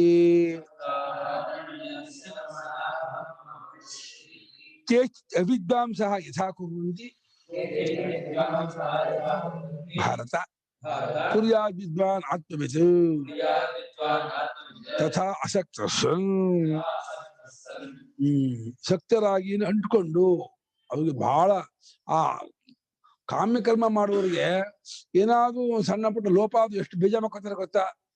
ಪುರೋಹಿತ ಯಾವ್ದಾದ್ರು ಒಂದು ಭಾಗ ಬಿಟ್ಬಿಟ್ರೆ, ಅಥವಾ ಒಂದು ಪೂಜಾ ಉಪಕರಣಗಳಲ್ಲಿ ಏನೋ ಒಂದು ತಂದ್ಬಿಟ್ರೆ, ಯಜಮಾನ್ರು ಯಾವುದೋ ಒಂದು ಹೂವಿಗೆ ಇನ್ಯಾವುದೋ ಹೂ ತಂದ್ಬಿಡೋದು, ಯಾವುದೋ ಇದನ್ನು ತಂದ್ಬಿಟ್ರೆ ಎಷ್ಟು ಬೇಜ ಹಾಕೋತಾರೆ ಅಂತಂದ್ರೆ, ಅಯ್ಯೋ ಕೋಪ ಅಂದ್ರೆ ಕೋಪ. ಶ್ರದ್ಧೆಯಿಂದ ಮಾಡೋಣ ಆಗತ್ತೆ ಅಂತಂದ್ರೆ ಏನು ಕಾಟಾಚಾರ ಇದಿಲ್ಲ ಅಂತ ಬೈತಾ ಇರ್ತಾರೆ, ಬಳಸ್ತಾನೆ ಇರ್ತಾರೆ. ಬಹಳ ಕಷ್ಟ. ಎಲ್ಲಕ್ಕಿಂತ ಹೆಂಡತಿ ಗುಳಗಾಟ ಇದೆಯಲ್ಲ, ಅವ್ರದ್ದು ಕಾಟ ಸರಿಸ್ಕೊಳಕ್ಕೆ ಅಲ್ಲ, ಬಹಳ ಕಷ್ಟ. ಕರ್ಮಕ್ಕೆ ಇದೇ ಫಲ ಆಗ್ಬೇಕು, ಹೀಗೆ ಆಗ್ಬೇಕು ಅಂತ ಹೇಳಿ ಕೆಲವು ಜನ ಅಜ್ಞಾನಿಗಳು ಆತ್ಮನ್ ತಿಳಿದೇ ಇದ್ದವರು ಯಾವ ರೀತಿ ಶ್ರದ್ಧಾ ಭಕ್ತಿ ಪುರಸ್ಸರವಾಗಿ ಕಟ್ಟುನಿಟ್ಟಾಗಿ ಅಮ್ಮ ಒಂದ್ ನೋಡಿ ಕಾಫಿ ಕುಡಿಯಲ್ಲಮ್ಮ ಅವರು, ಕಾಫಿ ಇವತ್ತು ಹಬ್ಬ ಪೂಜೆ ಹೊರತ ಕಾಫಿ ಕುಡಿಯಲ್ಲ, ಏನು ತಿನ್ನಲ್ಲ, ಮಾಡಲ್ಲ ಅಂತ ಹೇಳ್ಬಿಟ್ಟು ಏನು ಮಕ್ಕಳು ಹತ್ರ ಬಂದು ಮುಟ್ಬೇಡ ನನ್ ಮಡಿ. ಹೇ ಭಾರತ, ಭರತವಂಶೋತ್ಪನ್ನಾದ ಅರ್ಜುನನೇ, ಅವ್ರು ಯಾವ ರೀತಿ ಶ್ರದ್ಧಾ ಭಕ್ತಿಯಿಂದ ಮಾಡುತ್ತಾರೋ ಕಾಮ್ಯಕರ್ಮವನ್ನ, ವಿದ್ವಾಂಸನಾದವನು ಆತ್ಮನ್ ತಿಳಿದವನು ಕೂಡ ಹಾಗೆಯೇ ಅಂಟ್ಕೊಳ್ಳದೆ ಮಾಡ್ಬೇಕು. ಅಂಟ್ಕೊಳ್ಳದೆ ಆಗೋದಕ್ಕೆ ಫಲಕ್ಕೂ ಮುಖ್ಯ, ಆಮೇಲೆ ಕರ್ಮಕ್ಕೆ, ಆಮೇಲೆ ಅಭಿಮಾನಕ್ಕೆ, ಕರ್ತೃತ್ವ ಅಂಟ್ಕೊಳ್ಳದೆ ಮಾಡ್ಬೇಕು. ತದ್ವ ಕಿಮರ್ಥಂ ಕರೋತಿ ಸರಿ, ಅಜ್ಞಾನಂತೆ ಅಜ್ಞನು ಮಾಡುವ ಹಾಗೆ ಮಾಡ್ತಾನೆ ಅಂದ್ರೆ ಯಾಕೆ ಮಾಡ್ತಾನೆ? ಮಾಡೋಕ್ಕೆ ಉದ್ದೇಶ ಏನು? ಅವ್ರು ಮಾಡುವ ಹಾಗೆ ಮಾಡೋಕ್ ಕಾರಣ ಏನು ಅಂತ ಕೇಳಿದ್ರೆ ತಚ್ಚುಣು ಅದು ಹೇಳ್ತೀನಿ ಕೇಳು. ಚಿಕೀರ್ಷು ಕರ್ತು ಇಚ್ಚು ಲೋಕಸಂಗ್ರಹಂ. ಹೌದು, ಲೋಕಸಂಗ್ರಹ ಆಗಬೇಕು. ಜನರೆಲ್ಲ ಸನ್ಮಾರ್ಗಕ್ಕೆ ಬರಬೇಕು, ಎಲ್ಲರಿಗೂ ಶ್ರೇಯೋ ಮಾರ್ಗ ಸಿಗಬೇಕು, ಎಲ್ಲರೂ ಸುಖಿಗಾಗಿರ್ಬೇಕು, ಆನಂದವಾಗಿರ್ಬೇಕು, ನೆಮ್ಮದಿಯಾಗಿರ್ಬೇಕು. ಅವನಿಗೆ ಸತ್ಯ ಗೊತ್ತು, ಸತ್ಯ ಕಂಡುಕೊಂಡವನಾದ್ರಿಂದ ಸತ್ಯದಿಂದ ಆನಂದ ಅನುಭವಿಸರೋ. ಸುಳ್ಳಲ್ಲಿ ಯಾಕೋ ಆನಂದ ಅನುಭವಿಸ್ತೀರಾ? ನೀವು ಅನುಭವಿಸೋದು ಸುಳ್ಳು, ವಸ್ತುವು ಸುಳ್ಳು, ಅನುಭವಿಸಿದೆ ಅಂತ ಅನ್ಕೋತೀರ, ಮಾತಾಡಿದ್ರೆ ಅದು ಸುಳ್ಳು. ಆದಂಗಾಗಿರುತ್ತೆ, ಅದು ಸುಖವೂ ಆಭಾಸ ಆಗಿರುತ್ತೆ. ನೀವು ಹೇಳ್ತಾ ಇರೋದು ಬರೀ ಸುಳ್ಳೆ, ಅನುಭವ ಆಗೇ ಇರಲ್ಲ. ಆ ವಸ್ತು ಕೂಡ ಸುಳ್ಳಾಗಿರುತ್ತೆ, ಅದರಂತೆ ನಿಜ ಸುಖ ಆಗುತ್ತೆ. ಸತ್ಯವಾದ ಪರಮಾರ್ಥವನ್ನು ಕಂಡುಕೊಂಡು ಆನಂದವನ್ನು ಅನುಭವಿಸಿದರೆ ಅದು ನಿಜವಾದ ಪರಿಪೂರ್ಣತೆ ಅಲ್ಲಿ. ಆದ್ರಿಂದ ಜನರನ್ನು ಸನ್ಮಾರ್ಗ ಕೂಡ ಮಾಡ್ತಾನೆ. ಏವಂ ಲೋಕ ಸಂಗ್ರಹಂ ಚಿಕೀರ್ಷೋಃ ನಮ್ಮ ಆತ್ಮವಿದಃ ಕರ್ತವ್ಯಮಸ್ತಿ. ಅನ್ಯಸ್ಯ ವಾ ಲೋಕಸಂಗ್ರಹ ಮುಕ್ತ್ವಾ ಸಂಗ್ರಹಂ ಮುಕ್ತ್ವಾ. ಲೋಕಸಂಗ್ರಹವನ್ನು ಮಾಡಬೇಕು ಹೊರಟಂತಹ ನನಗೆ ಅದೊಂದು ಬಿಟ್ರೆ ಇನ್ಯಾವ ಕರ್ತವ್ಯವೂ ಇಲ್ಲ. ಹಾಗೆ ನನ್ನ ಹಾಗೆ ತತ್ವಜ್ಞಾನ ಪಡ್ಕೊಂಡ ಲೋಕದ ಯಾವ ಮನುಷ್ಯನಾದ್ರೂ ಸರಿ, ಅವನಿಗೂ ಕೂಡ ಲೋಕಸಂಗ್ರಹವಾಗೋದು ಒಂದು ಬಿಟ್ಬಿಟ್ರೆ ಇನ್ಯಾವ ಉದ್ದೇಶವೂ ಇಲ್ಲ ಕರ್ಮ ಮಾಡೋದಕ್ಕೆ. ಆ ಕರ್ಮದಿಂದ ಅವನಿಗೇನು ಆಗ್ಬೇಕಾಗಿಲ್ಲ. ಅದು ಇನ್ನು ಶ್ರೇಯಸ್ಥಿತಿ ನಿಮಿತ್ತವಾದ ಕರ್ಮ ತಾನೇ ನಡೆಯುತ್ತೆ. ಹಸಿವಿದ್ದಾಗ ಊಟ ಮಾಡೋದು, ಹೊಂಟು ಹೋಗ್ಬೇಕಾದ್ರೆ ಹೋಗಿ ಬರೋದು, ಅದು ಪ್ರಾಕೃತಿಕವಾಗಿ ನಡೆದೇ ನಡೆಯುತ್ತೆ. ವಿಶೇಷವಾದ ಶಾಸ್ತ್ರೋಕ್ತ ಕರ್ಮವನ್ನ ಅವನು ಯಾವುದೋ ನಿರೀಕ್ಷೆಯನ್ನ ಮಾಡೋದಿಲ್ಲ. ಲೋಕಸಂಗ್ರಹ ಅನ್ನುವಂತಹ ಉದ್ದೇಶ ಬಿಟ್ಟು ಇನ್ನು ಬೇರೆ ಯಾವ ಇದರಿಂದಲೂ ಮಾಡೋದಿಲ್ಲ. ತತಃ ತಸ್ಯ ಆತ್ಮವಿಧ ಇದು ಉಪದಿಶ್ಯತೆ. ಹಾಗಾಗಿದ್ದರಿಂದ ಆಮೇಲೆ ಆ ಆತ್ಮಜ್ಞಾನಿಯಾಗಿದ್ದು ಲೋಕಸಂಗ್ರಹ ಮಾಡ್ತಾ ಇರ್ತಾನಲ್ಲ, ಕರ್ಮ ಮಾಡ್ತಿರ್ತಾನಲ್ಲ, ಅವನಿಗೊಂದು ಉಪದೇಶವನ್ನು ಮಾಡ್ತೀನಿ. ಅವನು ಕಿವಿ ಮಾತು. ಜ್ಞಾನಿಗೆ ಕಿವಿ ಮಾತು ಅನ್ನೋದು ಸುಮ್ಮನೆ ಹೋಗುದು, ವಿಚಾರ ಕೇಳೋದು. ಅವನು ಹಾಗೆ ನಡ್ಕೊಳ್ತಾನೆ. ಆದ್ರೂ ಕೂಡ ಭಗವಂತ ನಿಯಮೋ ಎಂಬುವಂತೆ ತಿಳಿದವನು, ಜ್ಞಾನಿಯಾದವನು ಕರ್ಮ ಮಾಡುವಾಗ ಅಥವಾ ಕರ್ಮ ಮಾಡುವವರನ್ನ ಯಾವ ಕಾರಣಕ್ಕೂ ಅವ್ರ ಬುದ್ಧಿ ಭೇದವನ್ನು ಮಾಡಬಾರ್ದು. ಅವರನ್ನ ದಡ್ರ ಮಾಡೋದು, ಇದ್ರ ಫಲ ಅತ್ಯಲ್ಪ, ಯಾಕೆ ಇದು ಮಾಡ್ತೀಯ, ಇದೆಲ್ಲ ಅನಿತ್ಯ ಅಂತ ಹೇಳಿ ಈ ರೀತಿ ಕರ್ಮ ಮಾರ್ಗದಿಂದ ಅಜ್ಞರನ್ನು ತಪ್ಪಿಸಬಾರ್ದು ಅಂತ ಹೇಳಿ ಒಂದು ರೀತಿ ಕಿವಿ ಮಾತನ್ನು ಹೇಳ್ತೀನಿ ಇಂಥ ಶ್ಲೋಕದಿಂದ ಹೇಳ್ತಾ ಇದ್ದಾನೆ. ನ ಬುದ್ಧಿ ಭೇದಂಜನಯೇದ ಜ್ಞಾನಾಂ ಕರ್ಮ ಸಂಗಿನಾ ಜೋಷಯೇತ್ ಸರ್ವಕರ್ಮಾಣಿ ವಿದ್ವಾನ್ ಯುಕ್ತ ಸಮಾಚರನ್.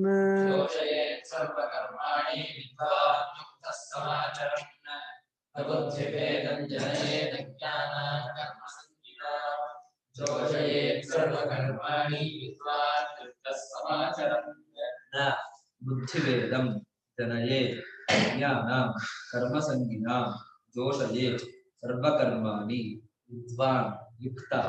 ಸಮಾಚರನ್.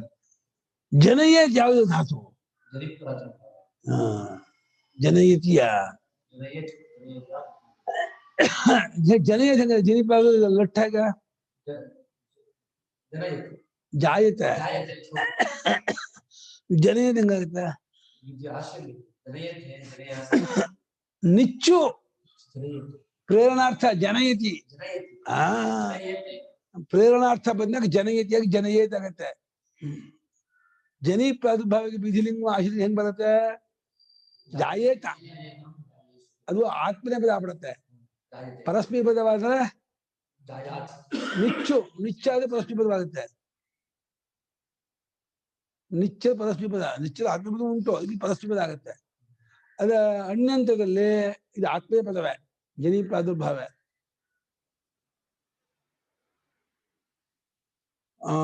ಬುದ್ಧಿಭೇದ ಅದೇನೋ ಬುದ್ಧಿಯನ್ನು ಅಲುಗಾಡಿಸೋದು. ಶ್ರದ್ಧೆಯಿಂದ ಭಕ್ತಿಯಿಂದ ಕಾಮ್ಯ ಕರ್ಮವನ್ನಾಗಲಿ ನಿತ್ಯ ಕರ್ಮ ಮಾಡ್ತಾ ಇದ್ರೆ ದಡ್ಡ ಕರ್ಮ ಮಾಡೋದು, ಅಜ್ಞರು ಕರ್ಮ ಮಾಡೋದು, ದಡ್ಡರು ಕರ್ಮ ಮಾಡೋದು, ನಾವೆಲ್ಲ ಕರ್ಮ ಮಾಡ್ಬಾರ್ದು, ನಾವೆಲ್ಲ ಜ್ಞಾನ ಮಾರ್ಗಕ್ಕೆ ಹೋಗ್ಬೇಕು ಕಣ ಅಂತ ಹೇಳ್ಬಿಟ್ಟು ಮಾಡ್ತಾ ಇರೋ ಕರ್ಮವನ್ನು ಬಿಡಿಸಿದ್ರೆ ಇದನ್ನ ಬಿಡ್ತಾನೆ, ಅದು ಸಿಗಲ್ಲ ಅವನಿಗೆ. ಇತೋ ಭ್ರಷ್ಟ ತಥೋ ಭ್ರಷ್ಟ ಆಗ್ತಾನೆ. ಅದು ಎಟ್ಕೊಲ್ಲ, ಇದು ಬಿಟ್ಟ, ಹಂಗಾಗ್ಬಿಡ್ತಾರೆ. ಆ ಕಾರಣದಿಂದ ಕರ್ಮಸಂಗಿಗಳಾಗಿರುವವರನ್ನ, ಕರ್ಮ ಕಂಡ್ಕೊಂಡವರನ್ನ, ಆ ಸಾಮಾನ್ಯ ಪ್ರಾಕೃತಿಕ ಜನರನ್ನ ಬುದ್ಧಿಭೇದವನ್ನು ಮಾಡಬಹುದು. ಬುದ್ಧಿಭೇದ ಬುದ್ಧಿಯನ್ನು ಅಲುಗಾಡಿಸಬಾರ್ದು, ಕರ್ಮ ಮಾಡಬೇಡಿ ಅಂತ ಹೇಳಿ ಅವರಿಗೆ ತಪ್ಪಾದ ಬೋಧನೆಯನ್ನು ಮಾಡಬಾರದು. ಮತ್ತೇನು ಮಾಡ್ಬೇಕು? ಜೋಷಯೇ ಸರ್ವಕರ್ಮ. ತಾನು ವಿದ್ವಾನ್ ಯುಕ್ತ ಜ್ಞಾನಿಯಾದವನು ಕೂಡ ತಾನು ನೋಡು ಈ ರೀತಿ ಮಾಡ್ಬೇಕು ಅಂತ ಅದಕ್ಕೆ ಕೂಡಿಸ್ಕೊಂಡ್ಬಿಟ್ಟು ಸೇರಿಸ್ಕೊಂಡ್ಬಿಟ್ಟು ತಾನು ಇನ್ನಷ್ಟು ಶ್ರದ್ಧಾ ಭಕ್ತಿ ತುಂಬಿಸಿಬಿಟ್ಟು ಪ್ರೇಮದಿಂದ ಮಾಡೋದನ್ನು ಕಲ್ಸ್ಕೊಡ್ಬೇಕು. ಕರ್ಮ ಮಾಡುವ ಪ್ರಕಾರ ತೋರಿಸ್ಕೊಡ್ಬೇಕೇ ಹೊರತು ಕರ್ಮ ಬಿಡೋದನ್ನ ಮಾತ್ರ ಹೇಳ್ಬಾರ್ದು. ನಮ್ಮ ಸ್ವಾಮಿಗಳು ಬೆಂಗಳೂರಲ್ಲಿ ವಾರಾನ್ನ ಮಾಡ್ಕೊಂಡು ಇದು ಮಾಡ್ತಿದ್ರು ಇದ್ದಾಗ ಕೃಷ್ಣಸ್ವಾಮಿ ಮನೆ ಒಂದ್ಸಲ ಪೂಜೆ ಕರೆದಿದ್ದಂತೆ. ಪೂಜೆ ಮಾಡೋ ಇವತ್ತು ನೀನೇ ಅಂತ ಹೇಳಿ ಕೃಷ್ಣ ಪೂಜೆ. ಅವ್ರು ಬೆಳಿಗ್ಗೆ ಯಾವ 9 ಗಂಟೆ 10 ಗಂಟೆಗೆ ಉಪಹಾರಕ್ಕೆ ಅವ್ರಿಗೆ ಆಗ್ಬೇಕು. ಅವರು ನೀವು ಬೇಗ ಸ್ನಾನ ಮಕ್ಕಳು ಅವ್ರ ಸ್ವಾಮಿ 4:30 5 ಗಂಟೆಗೆ ಎದ್ಬಿಡೋರು. ಅವ್ರು 7 ಗಂಟೆಗೆ ಪೂಜೆ ಕೂತ್ಕೊಂಡಿದ್ದಾರೆ ಸ್ವಾಮಿಗಳು. ಪೂಜೆ ಕೂತ್ಕೊಂಡಿದ್ರೆ ಅಲ್ವಾ ಕೃಷ್ಣಸ್ವಾಮಿ ಮನೆಯಲ್ಲಿ 5-6 ಬುಟ್ಟಿ ಹೂ ಇಡ್ತಾರೆ, ತುಂಬಾ ಹೂವು. ನಿತ್ಯ ಪೂಜೆಗೆ ದೊಡ್ಡ ಹಿತ್ತಲಂತೆ ಅವ್ರದ್ದು. ಆ ದೊಡ್ಡ ಹಿತ್ತಲಲ್ಲಿ ಇವರು ಕುರಿತಾರೆ, 4-5 ಜನ ಹೆಂಗ ಕುರಿತಾ ಇದ್ದಾರೆ. 5-6 ಬುಟ್ಟಿ ಹೂವು, ಸಣ್ಣ ಸಣ್ಣ ಹೂವು. ಸ್ವಾಮಿ ಇಷ್ಟು ಇದೆಯಲ್ಲ ಅಂತ ಹೇಳ್ಬಿಟ್ಟು ಒಂದು ಅಷ್ಟೋತ್ತರ ಹೇಳಿದ್ರು, ಇದು ಕೃಷ್ಣ ಅಷ್ಟೋತ್ತರ ಹೇಳಿದ್ರು, ಶಿವ ಅಷ್ಟೋತ್ತರ ಹೇಳಿದ್ರು, ರಾಮ ಅಷ್ಟೋತ್ತರ ಹೇಳಿದ್ರು, ಇನ್ನೊಂದು ಹೇಳಿದ್ರು. ಏನು ಪೂಜೆ ಮುಗಿತಿಲ್ಲ. 8:15 ಬಂದು ಕೃಷ್ಣಮ್ಮರು. ಏನು ಸುಬ್ರಾಯರೇ ಏನು ಇಲ್ಲ ತುಂಬಾ ಹೂವಿದೆ, ಇನ್ನು ಮುಗಿದೇ ಇಲ್ಲ, ಪೂಜೆ ಆಗ್ತದೆ. ಹುಯೋಗ್ರಹಾಚಾರ್ಯ ಅಲ್ಲ ಕೃಷ್ಣಾಯ ನಮಃ ಪುಷ್ಪಾಂಜಲಿಂ ಸಮರ್ಪಯಾಮಿ ನಾರಾಯಣ ಮಹಾಪುಷ್ಪ. ಒಂದೊಂದು ಹೂ ಮಾಡೋದು ಎಲ್ಲಿದೆಯಪ್ಪ? ಅವ್ನಿಗೆ ಒಂದೊಂದೇ ಹೂ ತಗೊಳಕ್ ಬರೋದ? ಅವ್ನು ಅಷ್ಟು ಕೊಟ್ಟು ತಗೊಳ್ತಾರೆ ಹೇಳ್ಬಿಟ್ಟು ಒಂದು ಹೀಗೆ ತೋರಿಸಿದ್ರು. ಒಂದು ಹೂ ಕೈಲಿ 2 ಕೈಲಿ ಹೀಗೆ ತಗೊಂಡ್ಬಿಟ್ಟು ಕೃಷ್ಣ ದಾಳಿಶಾಖ ಬರಲ್ಲ ಕೇಶವಾಯ ನಾರಾಯಣ ಕೇಶವಾಯ ನಮಃ ನಾರಾಯಣ ಹೇಳಿ ಇವು ಒಂದು ಬಾಕ್ಸ್ ಒಂದು 10 ನಾಮಕ್ಕೆ ಅಷ್ಟು ಮುಗಿಸ್ಬಿಟ್ರು. ಸ್ವಾಮಿಗಳಿಗೆ ಆಶ್ಚರ್ಯ ಅದು. ಹೀಗೂ ಪೂಜೆ ಮಾಡಿ ಬರುತ್ತಾ? ಸ್ವಾಮಿಗಳಿಗೆ ಗೊತ್ತೇ ಇರಲಿಲ್ಲಂತೆ. ಸ್ವಾಮಿಗಳು ಒಂದೊಂದೇ ಹೂ ಪೂಜೆ ಮಾಡ್ಬೇಕು, ಭಕ್ತಿಯಿಂದ ಮಾಡ್ಬೇಕು, ಪಾದದ ಮೇಲೆ ಇಡ್ಬೇಕು ಹೀಗೆ ಅಂದ್ಕೊಂಡಿದ್ದೆ ಹೊರತು ಈಗ ಕೇಶವಾದ ಇಷ್ಟಿಷ್ಟು ಪೂಜೆ. ಅವಾಗ ಅವ್ನಿಗೆ ಕಂಡ್ಬಿಟ್ಟಂಗ ಹೌದು ಹೊಲ್ವೆ. ಅವ್ನು ಹೇಳ್ದಂತೆ ಕೃಷ್ಣಮೇರು, ಅಲ್ಲಪ್ಪ ಅವನ್ ಜಗದೀಶ್ವರ, ಅವನಿಗೆ 1000 ಕೈ ತಗೊಳ್ತಾನೆ, ನೀವು 1 ಕೈ ಕೊಟ್ಟರೆ 1000 ಕೈ ತಗೊಳ್ತಾನೆ, ಅವನಿಗೆಲ್ಲ ಬರುತ್ತೆ, ಏನಿದು ಅಂತ ಹೇಳ್ಬಿಟ್ಟು ಅವಾಗಲೂ ಸ್ವಾಮಿಗಳು ಅವು ಕಂಡ್ಬಿಡ್ಸ್ಬಿಟ್ರು ಅಂತ ಸ್ವಾಮಿ ಹೇಳ್ತಿದ್ರು. ಬರ್ಕೊಂಡಿದ್ದಾರೆ ಸ್ವಾಮಿಗಳು ಗೀತೋಪನ್ಯಾಸದಲ್ಲಿ. ನಮ್ ಪೂಜೆ ಮಾಡೋ ಮೆಥಡ್ ಅನ್ನು ತೋರಿಸ್ಕೊಡ್ಬೇಕು ಅಂತ ಭಗವಂತನಿಗೆ, ಕರ್ಮಿಗಳಿಗೆ. ಸಮಯ ಆಯ್ತು, ನಾಳೆ ಭಾಷ್ಯ ಓದೋಣ.